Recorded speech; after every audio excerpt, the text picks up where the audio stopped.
Okay, so we've finally reached the United States. Let's start off with the Capitol building. The Capitol is the meeting place of the federal government of the United States. It is viewed as the seat of democracy in the country, the place where big political decisions are taken regarding the future of the nation. Its structure, art and symbols all reveal the importance of Freemasonry in shaping that government. For example, like the Sphinx in Egypt, it was constructed with regard to alignment with heavenly bodies, ley lines, occult numerology, and spiritual energy. The United States Capitol at Washington, D.C. was the creation of a succession of architects who were almost all Freemasons. Originally designed by William Thornton, the work was completed by Brother Benjamin Latrobe, who also redesigned it after the War of 1812. The flanking wings and the Great Dome were added later by Brother Thomas Eustache Walter.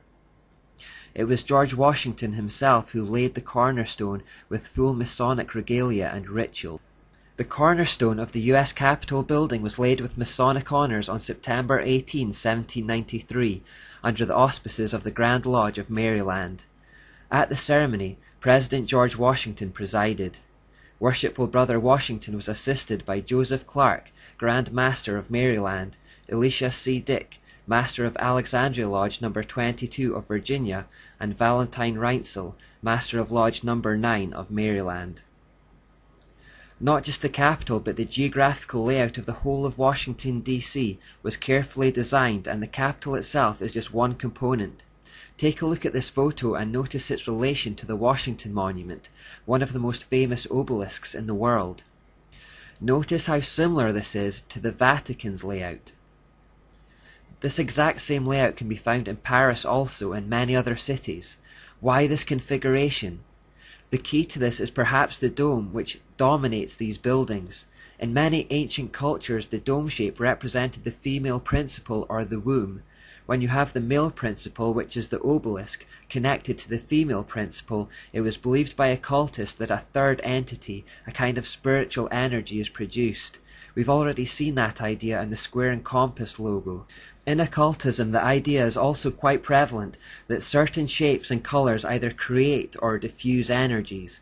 We're quite familiar with this concept today in the form of Feng Shui, which was a craze a while ago, arranging your furniture in relation to what they do with energies to create balance.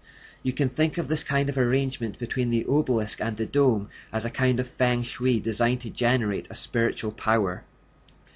At the top of the Capitol dome we find this statue, who symbolically faces east towards the sunrise. This is the goddess of reason who the French enthroned at Notre Dame, or as we've come to know her since the beginning of this study, Ashura or Ashtoreth. She pops up absolutely everywhere. This particular idol was designed by a Freemason, Thomas Crawford, and is standing on top of a spherical shape which almost certainly represents the earth, around which is written in Latin, E pluribus unum. This means, out of many, one.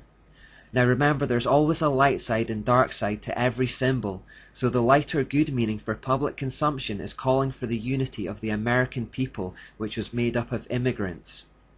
The dark hidden meaning is that the whole world will be united under the feet of this enigmatic goddess. The American form of Ashura is mostly known as Columbia. The DC in Washington, D.C. actually stands for Washington District of Columbia, so effectively it's like saying that it's her district, her territory where she rules. Fans of the movie theatre will recognize her as the logo for Columbia Pictures.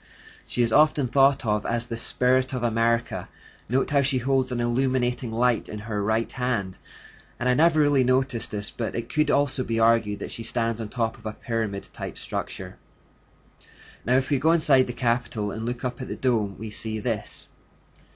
Now this dome looks almost exactly the same as the one in the Vatican, and at the top is a painting called the Apotheosis. It was painted by an artist called Constantino Brumidi. His story is interesting because in his younger years he became famous for his paintings commissioned by the Vatican. In 1848 there was a Masonic attempt to overthrow the power of the Pope, and although it was ultimately unsuccessful, this guy who made a living painting for the Vatican, Brumidi, was surprisingly found to be one of the guilty chief conspirators. After that he was shipped off to the USA, and there he made a name for himself by working for occult societies. It was he who painted this painting, which creates a kind of Masonic mirror image to the Vatican. The whole setup of the Capitol, dome, and obelisk is present in the Masonic Washington and in the Catholic Vatican. Now this would seem odd for two seemingly opposed ideologies to do this, but then we remember Alice A. Bailey's pronouncement. There is no question, therefore, that the work to be done in familiarizing the general public with the nature of the mysteries is of paramount importance at this time. These mysteries will be restored to outer expression through the medium of the Church and the Masonic fraternity. Bailey predicted that the mystery religion would start to become familiar to the general public through both the Church, meaning the false Church, and the Masonic fraternity. This two-pronged attack appear to be on opposing sides but are working towards the same end. Remember that the founder of the Illuminated Masons, Adam Weishaupt, had actually come from the Catholic Jesuit order, but after creating the Masonic Illuminati, he claimed to be anti-Catholic. The Masons and Church appear to be opposed, but in fact are both puppets of Satan. Now the definition of apotheosis is the exaltation of a subject to a divine level. So who are they exalting to a divine level here? Well, if we look closer, we see that it's the same man who stands under the dome, George Washington. Look at the bottom and you will see the goddess Columbia, or Asherah, and then George Washington is depicted directly above her. It represents the deification of the man, George Washington. Note the pose he is striking with his left arm raised and his right hand extended outwards. He was depicted in a similar manner when this statue was commissioned. Now this statue is again elevating Washington to a position of God, as it was modelled on Zeus. It was meant to go on display at the Capitol, but after it was found to make people uncomfortable, it was moved to the Smithsonian Museum instead. What is extraordinary is that this pose is more commonly associated with Baphomet, the horned goat god that represents Satan. Remember when we turned the pentagram representing man upside down, we got Baphomet. So if the painting intends to elevate the man Washington to the level of a god, we are forced to ask the question, what kind of god? Incidentally, while Baphomet is on the screen, you may also notice that it has both male and female features, which is the usual male and female, light and dark from one source theme that we've already seen countless times.